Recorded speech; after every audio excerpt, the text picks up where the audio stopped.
அனைவருக்கும் வணக்கம். நான் உங்கள் சாந்தி பேசுகிறேங்க. இன்றைய பதிவில் நாம் என்ன பார்க்க போகிறோம் அப்படின்னா, இன்று மகாபரணி.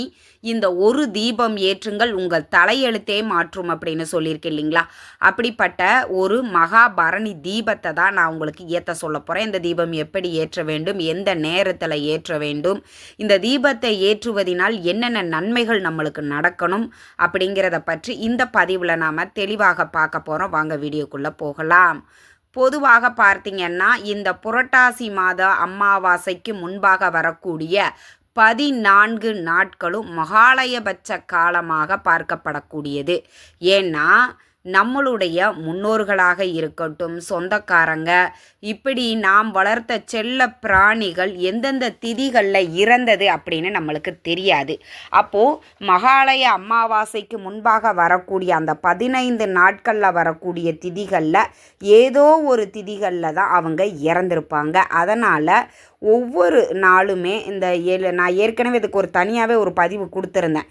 எள்ளும் தண்ணியும் இறைக்கணும். அதே மாதிரி மாலை நேரத்தில் முன்னோர்களுக்காக ஒரு தீபங்கள் ஏற்ற வேண்டும் அப்படின்னே தனியாக ஒரு பதிவு கொடுத்துருந்தேன். பார்க்காதவங்க அதையுமே நீங்கள் செக் பண்ணி பாருங்கள்.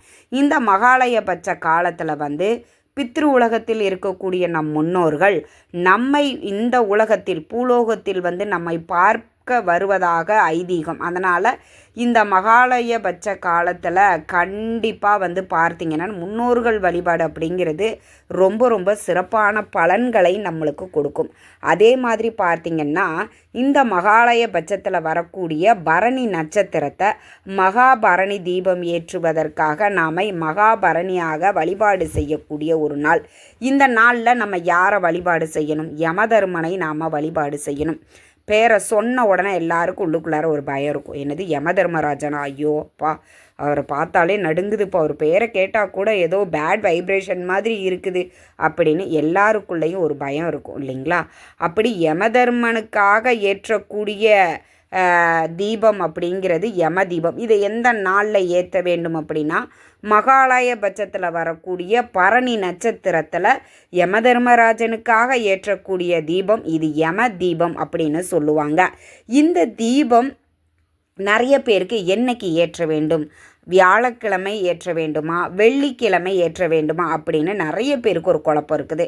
இந்த குழப்பத்தை நான் தெளிவுபடுத்துகிறேன். முதல்ல பரணி நட்சத்திரம் எப்போ ஆரம்பிக்குது, எப்போ நிறைவடைகிறது அப்படிங்கிறத பார்த்துடலாம். இன்று மாலை 6:09 நம்மளுக்கு பரணி நட்சத்திரம் ஆரம்பித்து மறுநாள் வெள்ளிக்கிழமை மாலை 4 வரைக்கும் இந்த பரணி நட்சத்திரம் அப்படிங்கிறது இருக்குது. பொதுவாக இந்த யமதீபம் மாலை நேரத்தில் தான் நம்ம ஏற்றக்கூடியது. வெள்ளிக்கிழமை 4 நம்மளுக்கு இந்த யமதீபம் ஏற்றுவது செய்ய முடியாது. ஏன்னா 6 மேலே தான் ஏற்றணும். 4 நம்மளுக்கு பரணி நட்சத்திரம் முடிஞ்சிருது. அதுக்கு மேலே நீங்கள் ஏற்றினாலும் பிரயோஜனம் கிடையாது. அப்போ நீங்கள் வியாழக்கிழமை இன்று மாலை ஒரு 6:10 மேலே 6:30 இந்த யம தீபத்தை ஏற்ற வேண்டும். இப்போ உங்களுக்கு ஒரு தெளிவு கிடச்சிருக்குன்னு நினைக்கிறேன். பரணி நட்சத்திரத்தில் தான் யம தீபம் ஏற்றணும், அதுவும் மாலை நேரத்தில் ஏற்றணும். அப்போ மாலை நேரத்தில் வியாழக்கிழமை தான் நம்மளுக்கு பரணி நட்சத்திரம் இருக்குது. அதனால் வியாழக்கிழமை மாலை 6:10 6:30 இந்த யம தீபத்தை நீங்கள் ஏற்ற வேண்டும். இப்போ இது உங்களுக்கு ஒரு தெளிவாக புரிஞ்சிருக்குன்னு நினைக்கிறேன். சரி, இந்த தீபத்தை எந்த நேரத்தில் நம்ம ஏற்றணும் அப்படிங்கிறத பார்த்தாச்சு. எப்படி ஏற்ற வேண்டும் அப்படிங்கிறத சொல்லட்டுமா?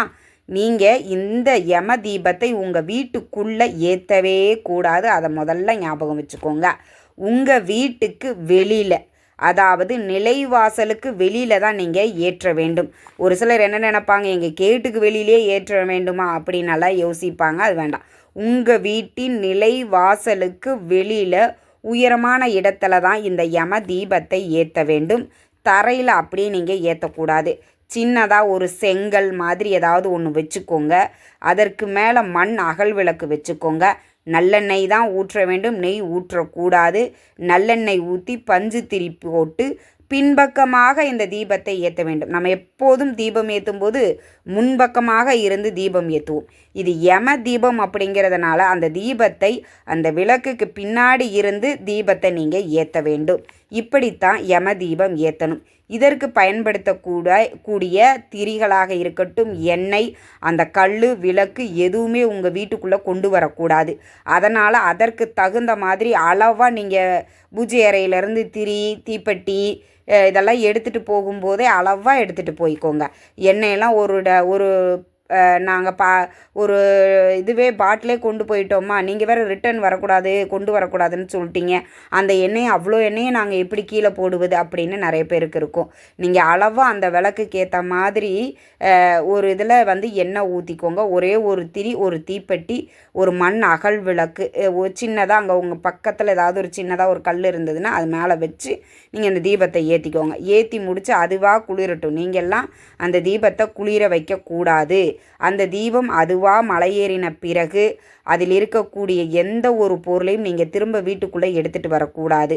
அந்த செங்கலாக இருக்கட்டும், அகல் விளக்கு, எரிஞ்ச திரி, தீப்பெட்டி, எண்ணெய் கொஞ்சமாக மீதி ஆயிடுச்சுமா, அளவாக தான் கொண்டு போனேன், ஆனாலும் கொஞ்சம் எண்ணெய் இருக்குது, பரவாயில்ல, இது எல்லாமே கால்படாத இடத்துல கொண்டு போய் போட்டுடுங்க. எதுவுமே ரிட்டன் நீங்கள் வீட்டுக்குள்ளே கொண்டு வரக்கூடாது.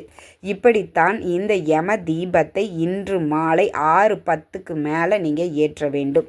சரிம்மா, இந்த தீபம் ஏற்றுவதினால் நம்மளுக்கு என்ன பலன்கள் அப்படின்னா, நம்ம வீடுகளில் முன்னோர்கள், இதற்கு முன்னாடி வாழ்ந்த முன்னோர்களாக இருக்கட்டும், இனி வரக்கூடிய சந்ததியினராக இருந்தாலும் சரிங்க, நிறைய பேர் நம்மளுடைய முன்னோர்கள் ஒரு ஆக்சிடெண்ட்டில் இறந்துருப்பாங்க, சூசைட் பண்ணியிருப்பாங்க, வாழ வாழ உயிர்கள் பிரிந்திருக்கும்.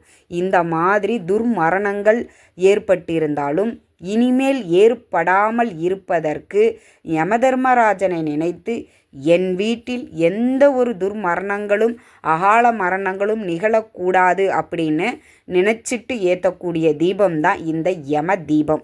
இந்த தீபத்தை நீங்கள் ஏற்றுவதினால் இதற்கு முன்னாடி நீங்கள் ஏதாவது பாவங்கள் செய்திருந்தாலும் அந்த 7 தலைமுறை பாவங்களையும் இந்த யம தீபம் நீக்கும் அப்படின்னும் சொல்லப்பட்டிருக்கு.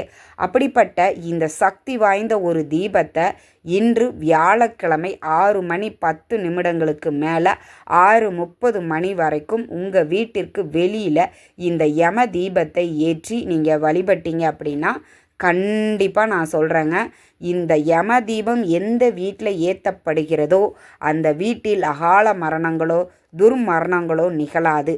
அடுத்தது இன்னொன்று பார்த்தீங்க அப்படின்னா, நிறைய பேர் வீட்டில் தடைகள் ஏற்பட்டுகிட்டே இருக்கும், முன்னேற்றமே இல்லாமல் அந்த வீட்டில் ரொம்ப ரொம்ப கஷ்டப்பட்டுட்ருப்பாங்க, வறுமையில் இருப்பாங்க. அவங்களும் இந்த தீபத்தை ஏற்றுனீங்க அப்படின்னா நீங்கள் முன்ஜென்மத்தில் செய்த பாவங்கள், கர்ம வினைகள் நீங்கும் அப்படிங்கிறது ஐதீகம். அதனால் கட்டாயம் இன்று மாலை இந்த மகாபரணி அன்று இந்த யம தீபத்தை ஏற்ற மறக்காதீர்கள். நிறைய பேர் வெள்ளிக்கிழமை ஏற்றலான்னு சொல்கிறாங்க, அது முற்றிலும் தவறானது. நம்மளுடைய சாஸ்திரப்படி மாலை நேரத்தில் வரக்கூடிய பரணி நட்சத்திரத்தில் தான் யம தீபம் ஏற்ற வேண்டும். அதன்படி பார்த்தால் இன்று மாலை தான் நம்மளுக்கு அந்த நேரம் அந்த நட்சத்திரத்தில் வருகிறது. கண்டிப்பாக அந்த தீபத்தை ஏற்றுங்கள். உங்கள் வாழ்க்கையில் தலையெழுத்தையே மாற்றக்கூடிய சக்தி வாய்ந்த ஒரு தீபம். இந்த தகவல் உங்களுக்கு ரொம்பவுமே பயனுள்ளதாக இருந்திருக்கும்னு நினைக்கிறேன். வீடியோ பிடிச்சிருந்தா பண்ணுங்கள், ஷேர் பண்ணுங்கள், கமெண்ட் பண்ணுங்கள். இந்த பதிவை உங்களுடைய உற்றார் உறவினர்கள் நண்பர்களுக்கும் ஷேர் பண்ணுங்கள். அவங்களும் பார்த்து பயன்பெறட்டும். நன்றி, வணக்கம்.